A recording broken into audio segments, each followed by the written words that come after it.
Sir छोड़े तालिबान को, आप अपना बताइए मुझे कहाँ का है। मैं देखिए मैडम, मैंने तो कभी चेक ही नहीं किया। अबे साले। सर आपका डीएनए, सर मैं आपसे पूछूं आपका डीएनए कहाँ का है? आपका डीएनए भारतीय है? आप कह सकते हैं? डीएनए क्यों भारतीय होगा भाई? आपका हो भारतीय, आप जाए भारत। इसको मैं कहता हूँ लाहौरी चूरन। हम इसी सरजमीन, इसी धरती पे जो आखिरी रिकॉर्ड हमारा मिलता है वो यहीं का मिलता है। दैट है। तो सर ये धरती तो भारत की थी ना। अफगानिस्तान तो कभी इंडिया का हिस्सा नहीं रहा। सर आप बार बार अफगानिस्तान क्यों चले जाते हैं? मैंने तो अफगानिस्तान का नाम तक नहीं लिया है, मैंने तो अफगानिस्तान के बारे में कुछ पूछा ही नहीं है। मैंने तो सिर्फ ये पूछा आपका डीएनए कहाँ का है, और आप मुझे कह रहे हैं कि आप कहाँ पैदा हुए, आपका सारा पूरी सारी जनरेशन वही। नमस्कार दोस्तों, वीडियो को थोड़ा सा आगे बढ़ाकर आप सीधे वीडियो के मेन भाग पर पहुंच सकते हैं। इस वीडियो में मेरा रिएक्शन रहेगा। मैं मिलता हूं वीडियो के लास्ट में। प्लीज चैनल को सब्सक्राइब करेगा, वीडियो को लाइक करेगा, कमेंट में अपने सुझाव जरूर दीजिएगा। जय हिंद। कैसे इंडियन हो गया? मैं सवाल तो उनसे पूछना। सर आपका डीएनए, सर मैं आपसे पूछूं आपका डीएनए कहाँ का है? आपका डीएनए भारतीय है? आप कह सकते हैं? डीएनए क्यों भारतीय होगा भाई? आपका हो भारतीय, आप जाए भारत। आपको मुबारक हो डीएनए भारत का। हमें क्यों कह रही हैं? हम तो, मैंने कहा जहां मैं पैदा हुआ हूँ तो मैं भी यही कह रही हूँ सर कि ये पूरा एरिया जो है पाकिस्तान जिसको हम कहते हैं, ये सबका सब भारत के साथ ही तो था ना, भारत ही था ना पूरा। तो फिर डीएनए तो वही हुआ ना हमारा। वहां से आने या जाने की बात नहीं है। आप बेशक यहीं पे रही हो, आपकी फैमिली सालों साल से, लेकिन जो लोग यहाँ पर थे वो थे तो भारतीय ही ना। तो भारतीय डीएनए ही होगा कि अफगानिस्तान तो कभी इंडिया का हिस्सा नहीं रहा। सर आप बार बार अफगानिस्तान क्यों चले जाते हैं? मैंने तो अफगानिस्तान का नाम तक नहीं लिया है, मैंने तो अफगानिस्तान के बारे में कुछ पूछा ही नहीं है। मैंने तो सिर्फ ये पूछा आपका डीएनए कहाँ का है, और आप मुझे कह रहे हैं कि आप कहाँ पैदा हुए, आपका सारा पूरी सारी जनरेशन वहीं पे थी। लेकिन मैं आपसे कह रही हूँ कि वो इंडिया तो भारत का था ना पहले, पाकिस्तान बनने से पहले। सर जब भी पैदा हुए, हमें उसमें कोई इंटरेस्ट नहीं है। सर मेरी बात सारी ये है कि आपके डीएनए का पूछ रही हूँ सर। अब जहाँ सर आपके फोर फादर्स और कितने लोग वहां पैदा हुए, वो इश्यू नहीं है। मैं पैदा हुआ आजाद पाकिस्तान में, आजाद पाकिस्तान में हुआ ना, तो मैं तो पाकिस्तानी हूं ना। मेरा डीएनए भी पाकिस्तानी है। मेरे से तो ये सवाल बनता ही नहीं है जब मैं पैदा ही यहाँ पे हुआ हूं। मैं देखिए 14 अगस्त 1947 पाकिस्तान आजाद हो गया। मेरा डीएनए पाकिस्तानी है। सर डीएनए तो पुराना चलता आ रहा होता है ना, पेरेंट्स के और ग्रैंड पेरेंट्स और उनसे पहले का। सर डीएनए अभी नया थोड़ी बनेगा। तो सर उस लिहाज से आपका डीएनए क्या है? मतलब तुर्क है, अरब है, हिंदुस्तानी है, सब होगा ना। देखिए मेरी बात सुनो, मैं अपनी बात कर सकता हूँ। मेरा डीएनए पाकिस्तानी है।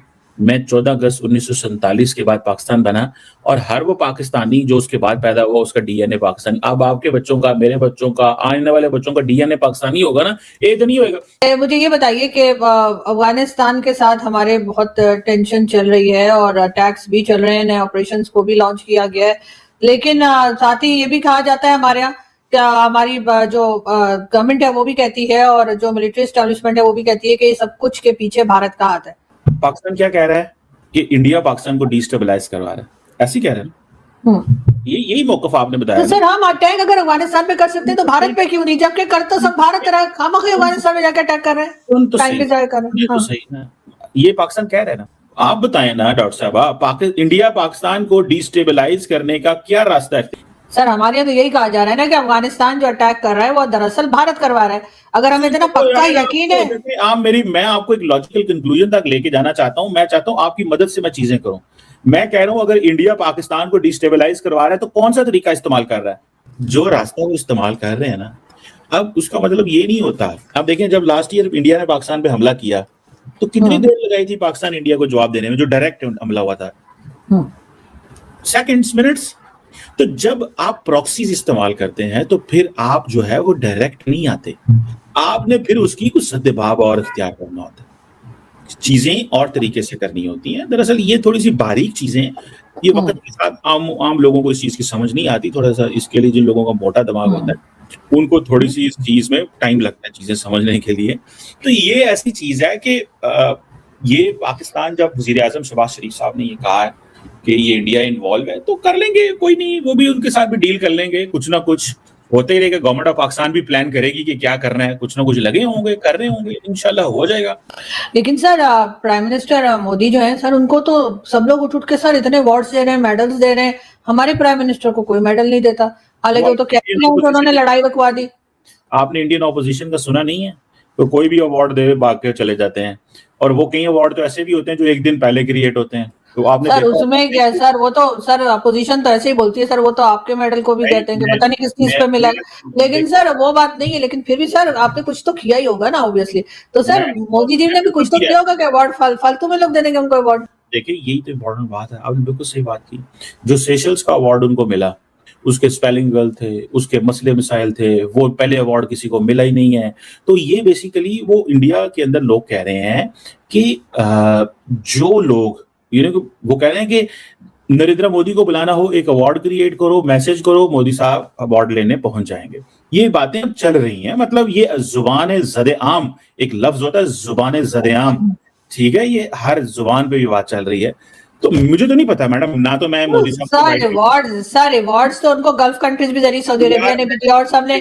और सर अवार्ड लेने तो लोग आ ही जाते हैं। आपको भी सर जब मेडल मिला था, आप अमेरिका या कहीं थे, तो सर आप उसी दिन फ्लाइट पकड़ कर आए थे, आपने खुद बताया था कि मैं तो कहीं और बैठे, किसी और देश में, किसी और प्लेनेट पे था, वहां से आए। बिल्कुल, मैं पाकिस्तान में नहीं था, मैं यूरोप में था।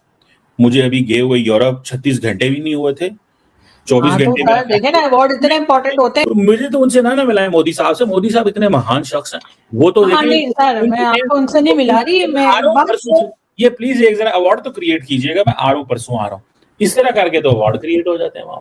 तो ये मैं तो नहीं कह रहा, इंडिया की ऑपोजिशन कह रही है, और वो तो सर अवार्ड अपोजिशन तो यहाँ भी बहुत कुछ कहती है। तो दोस्तों ये वीडियो यहाँ पर होता है खत्म। आपको ये वीडियो कैसा लगा प्लीज कमेंट में अपनी राय दीजिएगा, चैनल को सब्सक्राइब करेगा। मैं मिलता हूँ अगले एक और नए वीडियो के साथ। जय हिंद।